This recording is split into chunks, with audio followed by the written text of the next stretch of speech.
নিউটাউনের রেস্তোরাঁ মালিককে মারধরের ঘটনায় আগাম জামিন নিতে বারাসত জেলা আদালতের দ্বারস্থ হয়েছেন চণ্ডীপুরের বিধায়ক তথা অভিনেতা সোহম চক্রবর্তী। জানা গিয়েছে বৃহস্পতিবার আদালতে আত্মসমর্পণও করতে পারেন সোহম চক্রবর্তী, আর সেই কারণেই তিনি বারাসত আদালতে গিয়েছেন। বৃহস্পতিবার সকাল 10টা নাগাদ বারাসত জেলা আদালতে ঢুকতে দেখা যায় সোহমকে। তিনি কেন আদালতে এসেছেন তা নিয়ে প্রশ্ন করা হলে তৃণমূল বিধায়ক জানান পুরো বিষয়টি বিচারাধীন, তার আইনজীবী যা বলার বলবেন।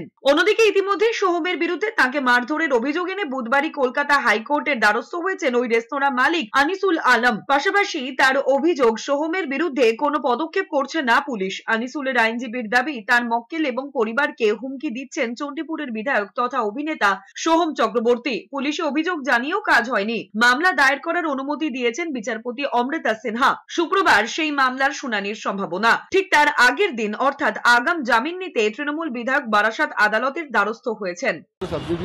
কিছু বলতে পারবো না।